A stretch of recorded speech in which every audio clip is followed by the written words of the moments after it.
Welcome back to the Aesthetic Edit podcast. My name is Mary Robb. I'm your host, and today I am so excited to introduce you guys to a new friend of mine. We bonded so quick. We went to coffee a couple of months ago. I've got Eliza here. She is the CEO and founder of Post-Op Collective, and she is an incredible businesswoman, entrepreneur. She's building a business in the aesthetics industry that's truly changing the game of post-operative care. She's a fellow sister in Christ, and I'm so excited for you guys to hear more about her story and just her journey so far. Eliza, welcome to our show. Thanks for having me, Mary. It's so good to be here. I'm so glad you're here. We were just talking, you guys, about how crazy of a week it's been. Can we just take a moment for our business owner friends tuning in? Just the highs and lows of running and operating a business. Some weeks it blows my mind what all can happen in just 5 days. I know. I feel like we all need to do a proof of life check on Literally. all of our fellow business owner friends, because the fall is just, busy as can be, which is great. It's such a blessing. But man. Yeah, literally Tuesday, some things have been going down in my business, and I was like, I have no idea how we're gonna solve this problem. And within 24 hours, new doors opened. It's like God is so good, and it's so crazy for me to see this journey of how merciful and graceful and kind he is, and how he just carries us through the highs and the lows of growing a business. I know. And all the lessons that you learn from the times that you think, oh man, how are we gonna make it through this week? And I think that's been the biggest reminder that I keep telling myself every day this week is, okay, this is exactly where God wants you, and having to just kind of brace for impact. And I think we can both say that we have such great teams. Yeah. And it's times like this week and this month that so grateful for the volume and all the lessons that we're learning. But man, shout out to our teams. Yeah. Keeping things rolling. So yeah, it's so good. And we were just talking downstairs about spiritual warfare. And I feel like that is something that's been brought up a lot over the past 5 years. Especially since COVID, and it just feels like this year especially there's been a little bit of a revival in faith. But it's interesting when you incorporate faith into your business and the work you're doing, it does feel like at times that there are attacks and there's these challenges that come up out of nowhere. Have you been feeling that very much this year in your business? Oh, absolutely. Yeah, my business partner Heidi and I, we're both Christians, and faith's super important to both of us. And, we both kind of had a moment to stop and think this week, and we kind of just reset with each other and said, man, I think it's no surprise that our business has been growing like crazy, and we're having one of our best quarters ever. And it's no surprise that the enemy would attack and try to keep us down. And, it's in Ephesians 6 where it talks about putting on the armor of God, and that we don't battle against flesh and blood, that it's in the spiritual. And I think that has been something that Heidi and I have both really felt this week. And it's crazy how you can get so caught up in deadlines and just needs of your employees, needs of patients, needs of clients. And instead of thinking, how much of a blessing that is to get caught up in, I'm so stressed, how am I going to get it all done? I can't be in 6 places at once. And that's exactly what the enemy would want, is for us to shut down, for Heidi and I to get off, get in bad spirits with each other. And that's just something that we're very aware of. And it just is so real this week. But yeah, I've really been going back to Ephesians 6 a lot this week, of just reminding ourselves that it's not people here on earth, that it's spiritual warfare. And now more than ever, there's a revival in our country. There's a revival in so many different areas. And for us to just stay strong and stay connected to God is so important to pull us through these type of little waves that we have. It's big so waves. Good. Yeah, they are. Some weeks they're little waves, some weeks they're big waves. Yeah. And this is just so good. This is one of my bigger intentions of this show, is to really talk about leadership, entrepreneurship, our industry, but also what's at the foundation of this, and how are we moving through growth and just different economic seasons and just different worldly heaviness and challenges and the things that we're seeing, especially this past decade. It's just, there's so many things happening that are heavy and difficult. And you look at the history of the world, of course, there's been lots of things like this going on since the beginning of time. But these days, with so much access to information on social media, on our phones, it's almost so much more in our faces now than it ever has been before. So I think it's important that leaders like ourselves, we really root and establish ourselves in our faith so that we have something to stand on as we're navigating these challenges. Right. I wouldn't want to be going through all this stuff without having a faith and having something to keep the eyes on going forward. I mean, I think as someone leading people, leading teams, showing up for our friends and our family outside of work, it's just, I can't imagine doing it. I think it would be a basket case. Yeah. If I didn't have my foundation and something keeping me going. And I think it's so the world that we're living in right now of just getting caught up in the hustle. And there is a really big culture of hustle and girl boss. And I think that's just, it's interesting to see because of course you do have to hustle and you do have to work really hard. Yeah. But you have to keep your values and keep what's important to you. And I think that's sort of learning that flow of how to do both is just so important. And I think, we hear this all the time, work-life balance. And I don't really know if that exists. And I think people are well-intended when they talk about work-life balance. Yeah. But I think that it's just sort of an ebb and flow based off of the season. Totally. I absolutely agree with you.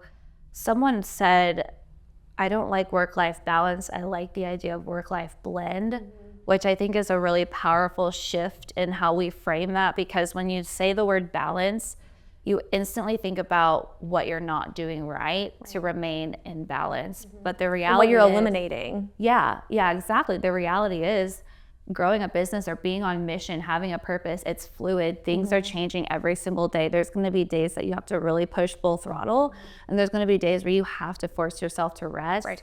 But balance is almost this pipe dream of something that I personally don't believe exists. And I think it puts this expectation on people that you have to have everything perfectly structured and you have to always be perfectly available for every bucket in your life, for your business, for your family, for your relationships, for your friends.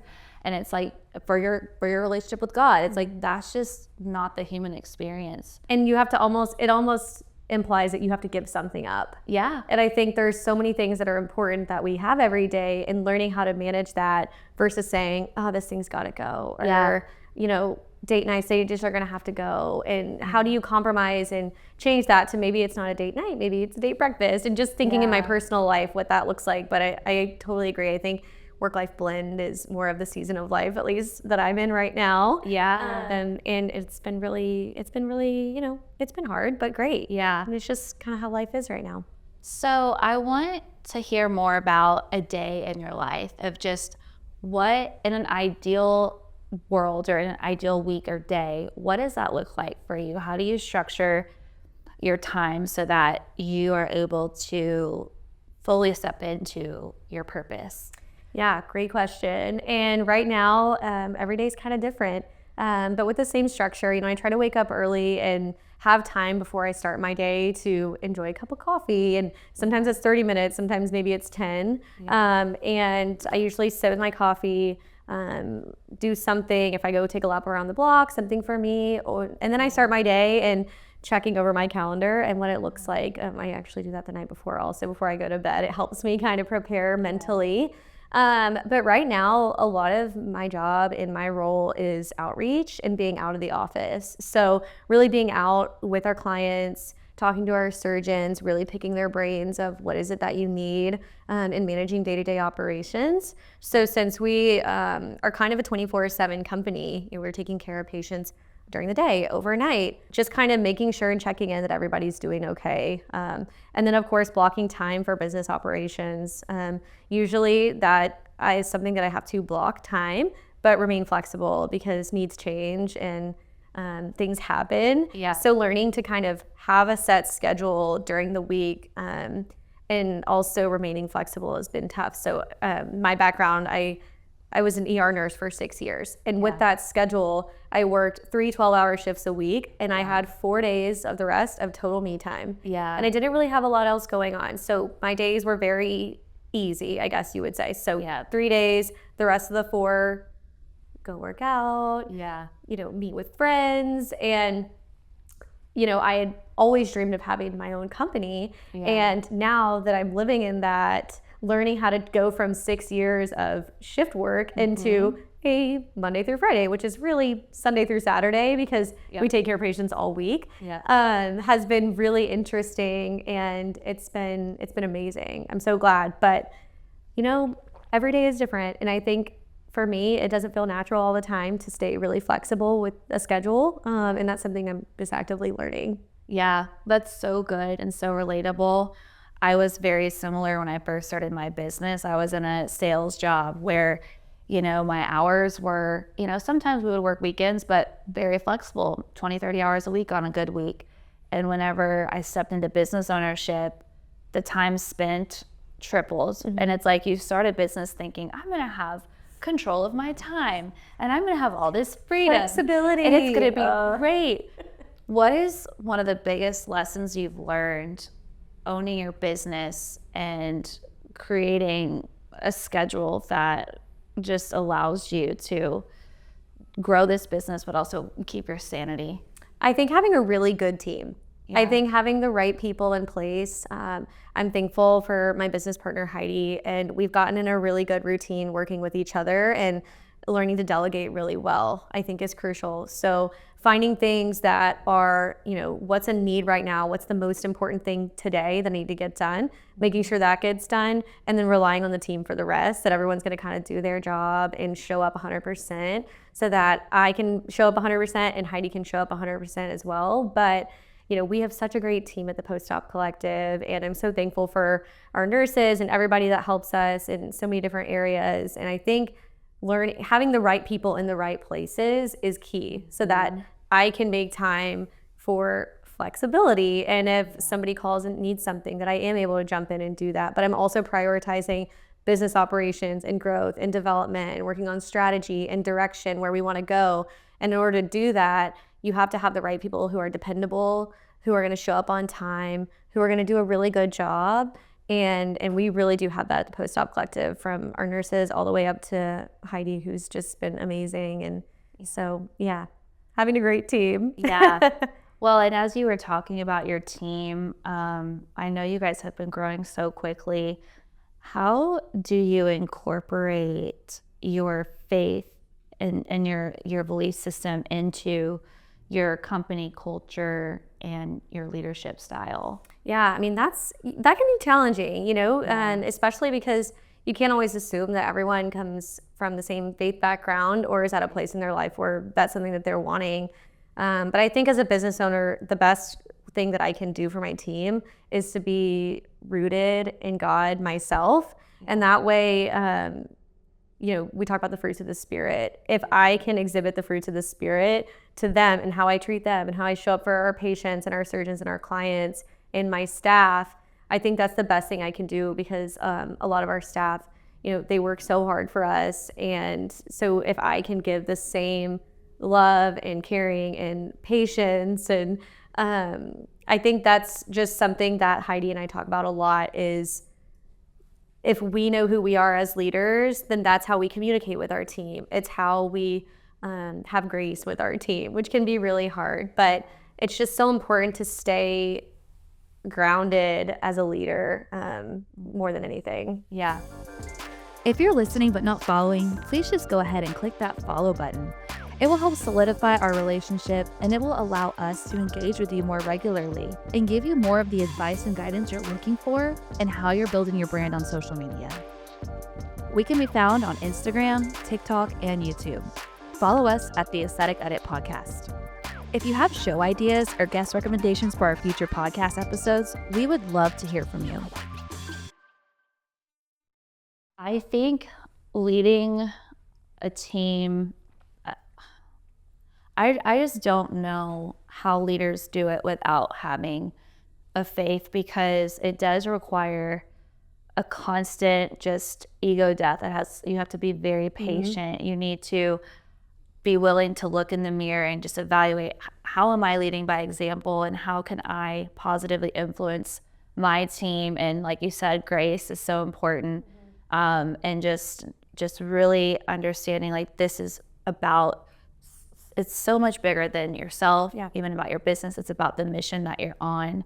And so just constantly being in that state of mind where you understand the big picture, is so important. And that's where the leadership aspect of our role, I think, is huge. I mean, you're now in a seat where before you were a provider, and now you are more so in business development. You're in operations, you're in developing the people. And so that's a completely different seat. Was there anything that you did to learn, how to step into that role? Like, how did you go from being a provider at a hospital to operating an entire business? Yeah, so that's such a great part of my story that I always love talking about, because there's nothing I love more than the profession of nursing. I started off, I went to nursing school at TCU. I graduated and went straight into the hospital setting here in Dallas as an ER nurse. And I was able to move through different roles at the ER as a staff nurse, and then into some leadership roles there. And I think that there is no better way to get leadership skills and to learn than from life experience itself. Yeah. And I think when you talk about how are you a godly leader, I can think back to times where I was learning from certain leadership roles and things that I maybe didn't like, or I didn't appreciate being a staff member working for someone.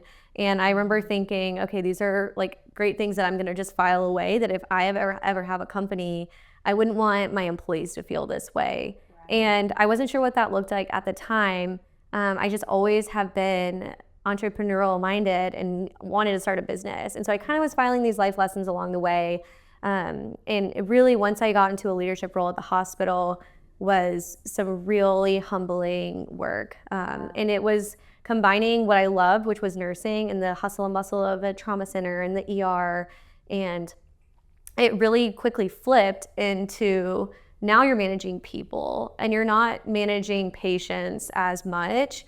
And I feel so grateful for the lessons that I learned working in the ER and in a leadership role, which was so challenging. And I think being able to take lessons from there and grow my business, and how do I want to show up for my employees? And that's in communications. I mean, my emails, my phone calls, my text messages, little things like that end up being really big things in the long run. And so I think going from the ER, I had such great experience there, and I would not be the nurse I am today had I not lived and worked and grown in that space. And it was just at the right time that, we'd gotten through COVID, and a couple years had gone by, and that's when I went back to, grad school, did business school, and kind of was ready for a pivot. And I felt like that was kind of the nudge of God being like, okay, this is probably not your forever job and your position. And it was really hard to see that at the time, I'll be honest. It was really scary. When you talk about having an identity, for so long, my identity was in ER nursing, and I was so proud of it. My family was so proud of it. They were so excited to tell people that I was a trauma nurse in the level 1 trauma center in Dallas. And that was my identity for so long. And I think for me to jump out of that and to leave that setting was so hard. And I just remember thinking, I have to trust God, because nothing feels in alignment at that time. And I was really wrestling with, what do I do and what does it look like? So I left the hospital. I ended up working for a healthcare startup company for a little while, and then eventually took the leap to just full-time launch into the Post-Op Collective, and took it from there. But I am so glad that I had the roles that I had, because the amount of lessons that I learned from that, I mean, I wouldn't be the business owner that I am today. I wouldn't be the leader I am today had I not gone through some really rocky times.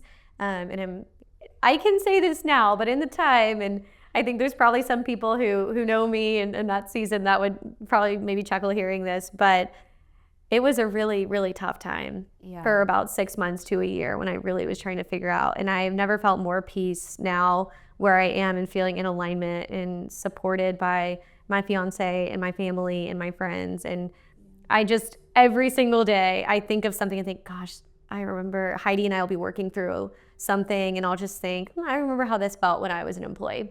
Yeah. Or I remember how the perception, right? I think being a leader and a business owner, you're managing perception a lot of the time. And that was something that I learned the hard way in being a staff nurse and then being in a leadership role there is you're not always managing problems or things that come up. A lot of times you're managing perception.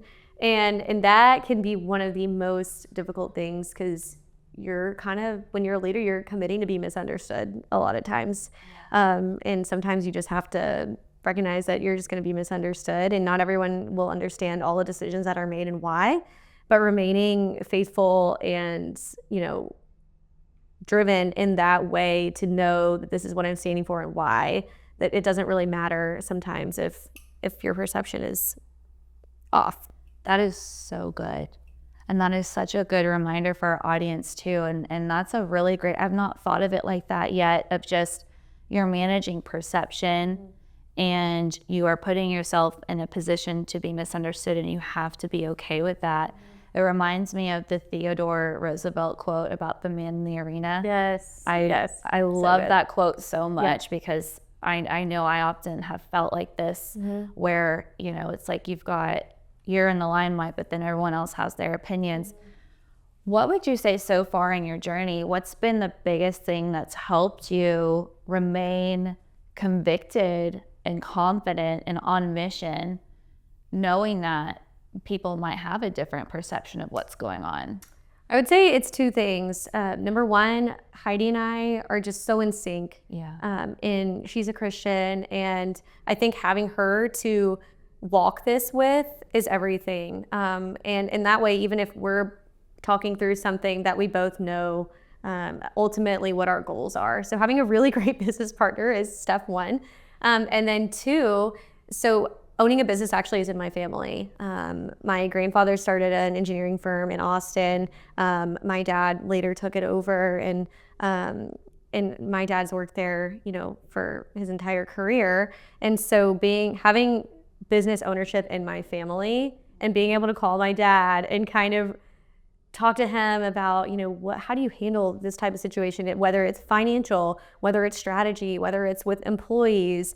I think having him to be a sounding board and someone who loves me and cares about me and is just, probably the number one fan of the Post-Op Collective has been really great. And I think that just is another testament to having mentors and people to speak into your life whenever you're not sure about something, people who love you and are cheering you on. And I think that's just really important. Yeah. It sounds like you've just got leadership and entrepreneurship in your DNA, which is so cool. Yeah. You can't do it alone.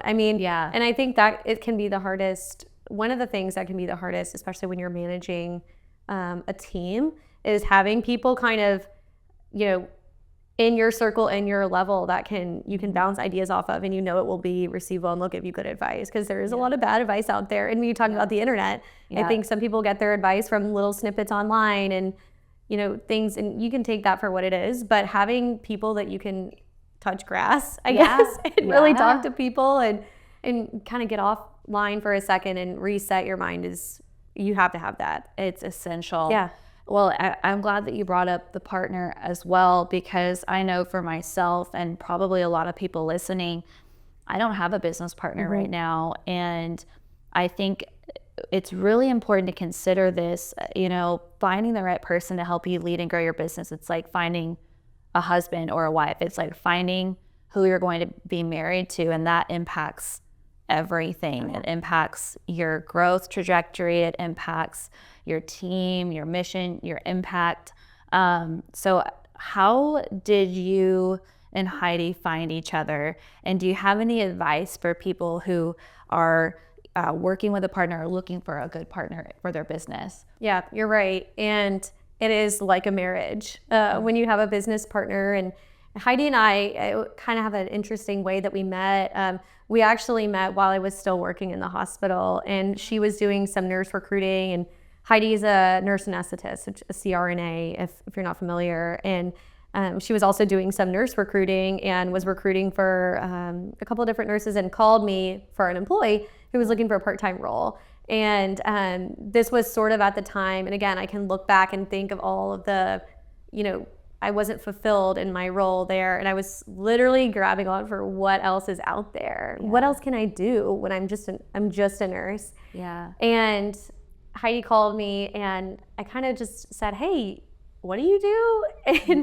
And we ended up talking on the phone for a really long time of just what else is in this industry that's not nursing in the acute care setting of a hospital. And anyway, so we got coffee.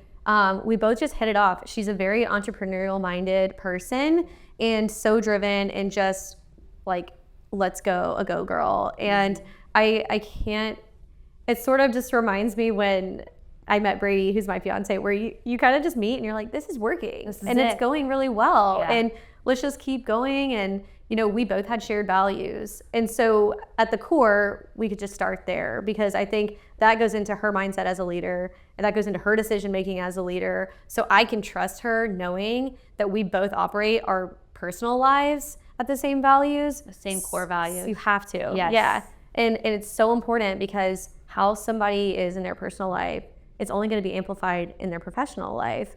So yeah, we had this dream. We started the company, and it's been going really well. But having trust is everything. Having mutual respect, and just a lot of grace that we're just two broken humans that are trying to run a company, and being able to ride kind of the bumps and bruises along the way with someone who is a great communicator, is really kind, and very, very hardworking is great. So yeah, it was kind of a sweet story that was just very random. Yeah. It was very random that we met. So I love that.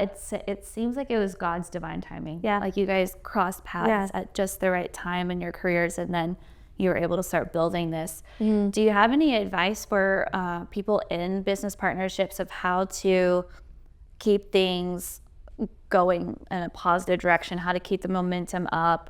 Any tips on even just working through conflict, or if you're ever at odds? Mm-hmm.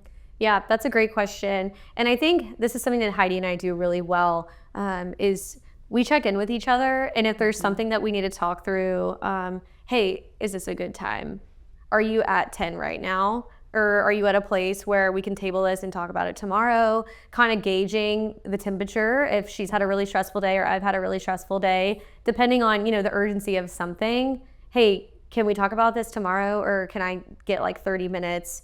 And then we can talk through this. So really just understanding, if I'm at a 10, okay, I'm at a 10, maybe we can talk about this in an hour. I'll go do a stress walk around the neighborhood or something, and then we can come back to this. But kind of meeting somebody where they are, and she meets me where I am, and I meet her where she is. And so having that communication. And again, I keep getting reminded of, in the Bible, it talks about God. For those of us who believe in God, He'll work all things together for good. Mm-hmm. And I think that as Christians, it's been something in my life that I can just remember interacting with other leaders in the hospital and taking those lessons of communication. And it's not always how you communicate, it's when. That's good. And I think that for Heidi and I, we do that really well. If there's something that is just really, tough to work through, then are we communicating this at the right time? Yeah. We're both morning people. We like to be up early, get the day going. Yeah. And so that's usually easier times. And then by the time it's nighttime, we don't need to be having, we don't need to hash this out then. And so I think understanding communication styles is so important. And that's another huge lesson that I learned being in middle management leadership, is learning it's not always what you say, it's how you say it. Yep. And that, again, ties into perception and managing perception, because maybe your intention wasn't you weren't angry about something, but the way you said it or the way you communicated it came off that way. Yeah. So being able to reflect and say, okay, how can I tone the temperature down myself? If it's something depending on the situation. So we know really well, working with each other, what's sort of this needs to be handled right now, and what can what can we think through it, pray through it. There's sometimes times where we'll go, I don't feel like I have an answer for that right now, but I might in a few days, and I need to like take some time to chew on it and think about it if it's not something that has to be answered immediately. And I think in our culture, especially being business owners, you kind of feel this need to answer everyone immediately. Yep. And I think that's where I have to remind myself, what does truly need to be answered immediately? Yep. And which fire is closest to the tent right now? And what do I need to do with that versus someone's texting or emailing or calling that I can sort of, pause that on and really reprioritize what I actually need right now. Yeah. So I think that's something that I really try to focus on when I'm managing my day and my schedule, and making sure that I don't get overstimulated with notifications and your phone is pinging, and you want to get back to everyone in a timely manner, but sometimes not everything has to be immediately. That's so good. I was just talking about this with a friend yesterday who owns a practice, and she was actually on the podcast, Morgan, and we were talking about how whenever employees come through with a problem, because we're founder-led businesses, we want to drop everything and just fix it instantly. And I know in my brain, when I prioritize things, if it's coming from an employee, that's like top priority Number for one. me. Yep.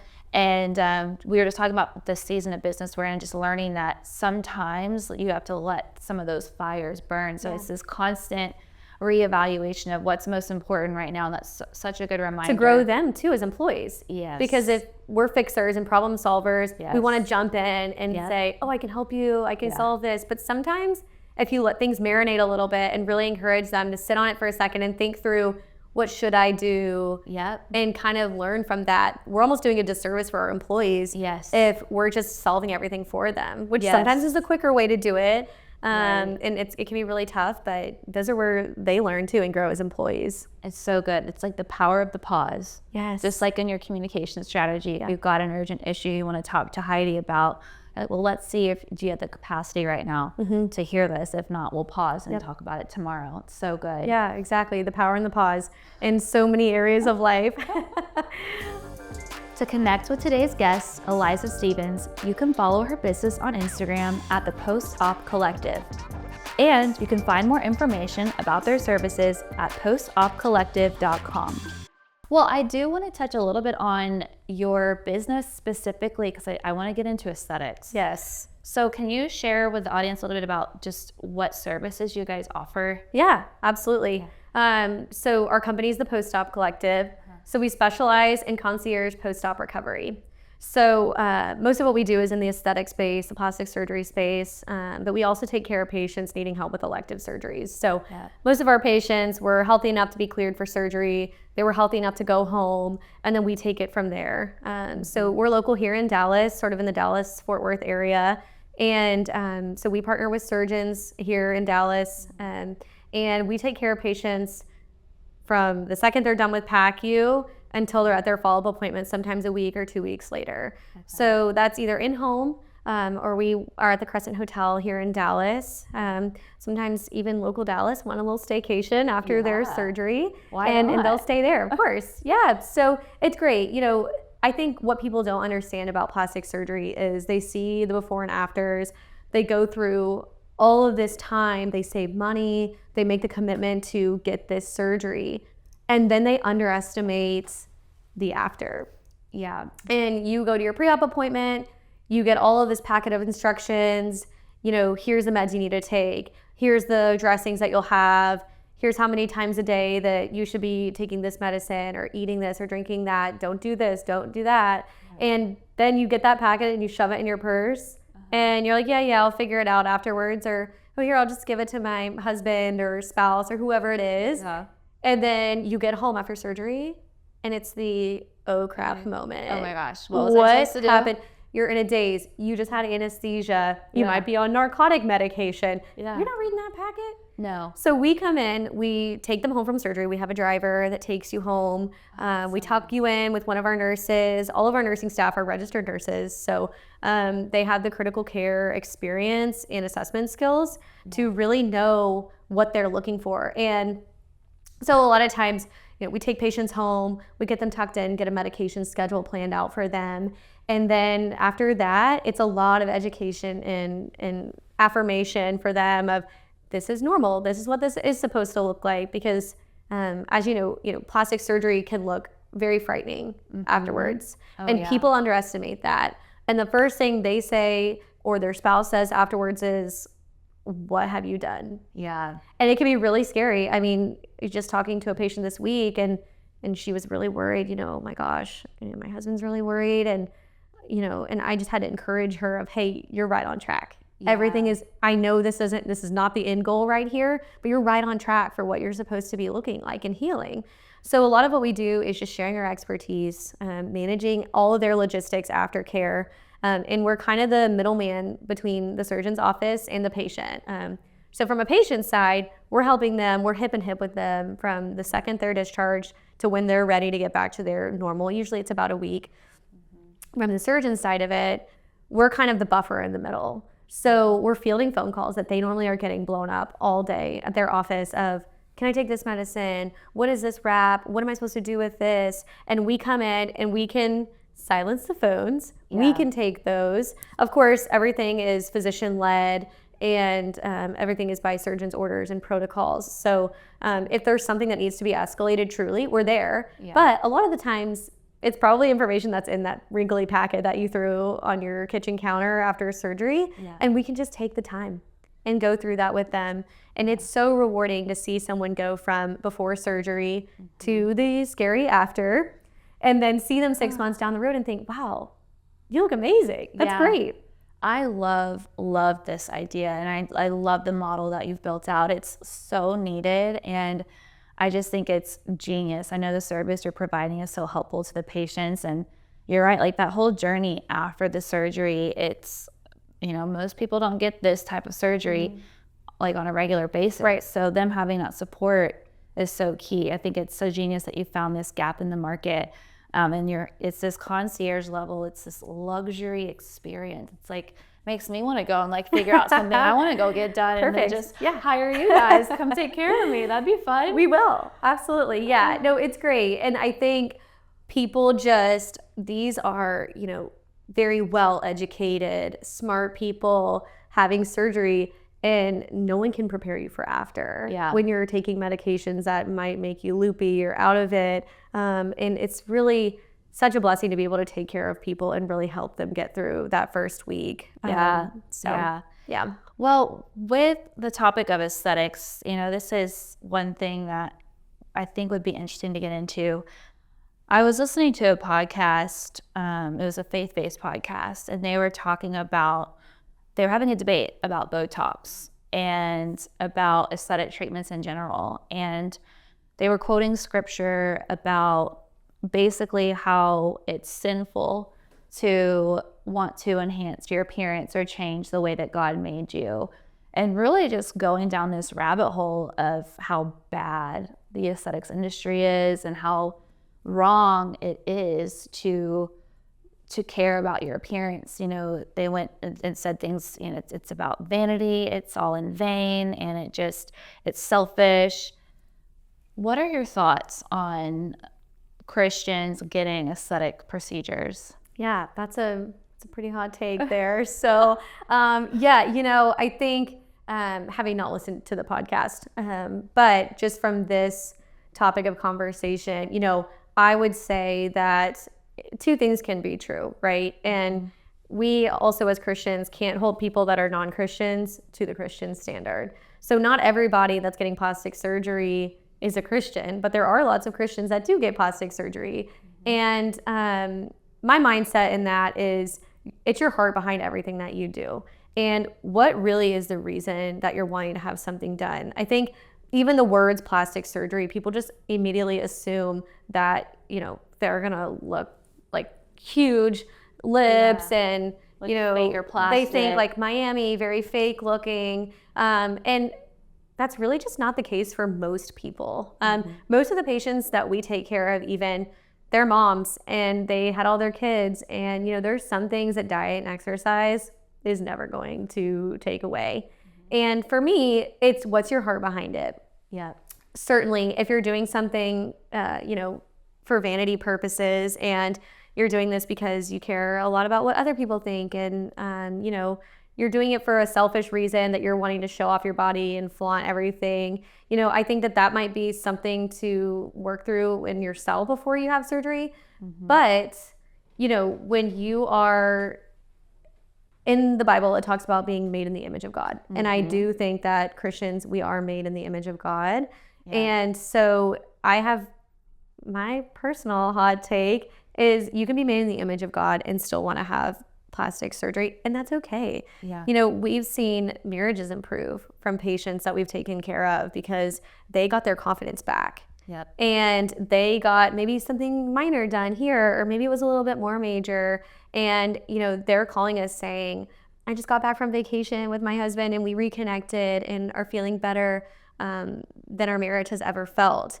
And so for us, we like to remind everybody what's your heart behind it. And I think that goes into picking a plastic surgeon as well. Yeah. Is what is their heart behind plastic surgery? And are they going to care about you as a patient to really make sure you look like your best self and confident? So. Yeah, that's so good. And I think that's a good point about just your heart posture whenever you're going into these procedures or investing in these services. And my personal take on it has always been, if it's going to make you a more confident, happier, healthier version of yourself, I personally don't think there's anything wrong with it. And it has absolutely changed my life. It's changed the lives of thousands of patients, of the clients that we work with, and we see it through the work we do. We film patient testimonials as part of our social media package. And so we watch these patients on camera crying about how they've never been able to look in the mirror and smile at themselves, and now they do and they can.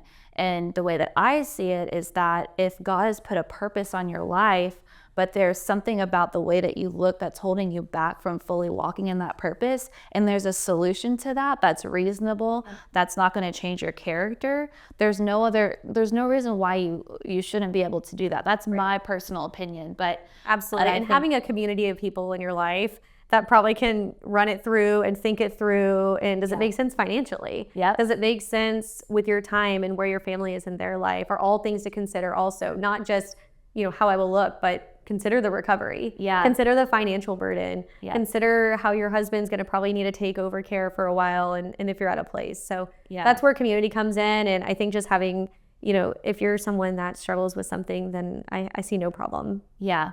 And there's no shame in it either. I think that's just really important to kind of wrap on this topic is I feel like these days, again, with social media and just with where we're at as a culture, it's a lot more widely accepted than even 20 years ago. So even with GLP-1s and plastic surgery, I mean, people are a lot more open now about it. Social Practice would love to offer your practice a free social media audit. Visit us on social media at Social Practice US. Click the link in our bio to claim your free audit today.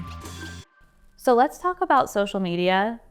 How do you think that social media has impacted the aesthetics industry and people and their curiosity about getting aesthetic procedures? Man, I think it's a double-edged sword. I think in some ways it's really helped people, the amount of reels and videos and content that's out there of people feeling more confident to share the real, what's behind the scenes, here's everything that went into it. On the flip side, I think with AI and photo editing and all the different effects that go into before and after photos, I mean, there's some crazy stuff out there. And I think it's really hard to trust what you see. Yeah. And there are people doing a lot of good on social media, showing here's the real me, head dressing and all, and doing day in the life, but you don't see it as much. Yeah. So I think what we're seeing is patients feeling skeptical. Yeah. And I think that used to people would really rely on seeing physicians before and afters. And now I think there's an element of skepticism that patients have when they're looking at Instagram pages of surgeons, when they're looking at their follower counts, when they're looking at their level of engagement online, because I know some fantastic surgeons who I would trust with my life, and their social media, if you looked at that, you'd be like, okay, they got some pictures and that's great. They're not very active. They're not doing TikTok dances, not on the trends, but they are amazing surgeons. Yeah. And it's sad because some people would look at that and think, oh, not sure. They don't have 100,000 followers. They don't look like they are on the social media much. I'm not sure. Yeah. And so I think it's just impacting the way that people are picking their surgeons. Yeah, It's totally. impacting the way people are picking their surgery, and they see what other people look like. And there is a pretty scary trend of people editing before and after. So I would just say use caution if you're looking on the before and afters on the internet. And I would say trust your network, ask around, ask really good questions in your pre-op appointment, because social media can be great, but it also can be misleading. Yeah. I mean, I do think social media has been a huge influence on the volume of aesthetic procedures and services. I know our industry has doubled over the past 5 years, and people are investing more and more in their aesthetics and in these procedures, because on social media, we're looking at ourselves more on going into a remote work environment. We're on Zoom and Google Meets more often. And so we're more concerned about our appearance. But I agree with you too, of this is how people are shopping for aesthetic surgeons, providers. So having a presence on social that accurately tells your story, shows the work you're doing, shows your personality, your knowledge, your expertise, that's important too, because it is how people are vetting their providers these days. And we're so saturated in Dallas with so many plastic surgeons. If you're someone who doesn't know from Adam, you're thinking, how do I even pick one? And that's where it's so important. And we get phone calls a lot from patients saying, hey, I'm thinking about this surgeon, this surgeon, this surgeon. Kind of help me talk through this. And those are my favorite phone calls. Because you can really understand the patient, and we know these surgeons to say, hey, I think this one might be more aligned with your goals. Or I think this one might be a better fit, because a lot of times surgeons will say, I do breast, body, and face. Well, maybe you like body, but you're not the best at the body procedures. Or maybe you like facial procedures, but maybe you're not the face guy. And I think being able to kind of help them walk towards, here's kind of just the facts of these surgeons, and letting them kind of make the decision from there. I completely agree. Well, Eliza, it was so good to have you on the show today. Thank you so much for sharing more of your story. It's very inspiring. If our audience wants to find you, how can they look you up on Google or on social media? So they can find us on Instagram at the Post-Op Collective, our website as well, and they can follow us there. Perfect. Well, thank you so much for joining us today. Thank you guys for tuning in. And please go find Eliza and her business at Post-Op Collective online. And we'll see you guys next time. Thank you. You can find us on social media at the Aesthetic Edit Podcast. We are on all podcast platforms, so don't forget to hit subscribe. We would absolutely love it if you would take a moment to leave us a review. 5-star reviews help us shape future episodes on the podcast and offer the guidance you need in the aesthetic space. To follow Social Practice on social media, you can find us at Social Practice US on Instagram, Facebook, and TikTok.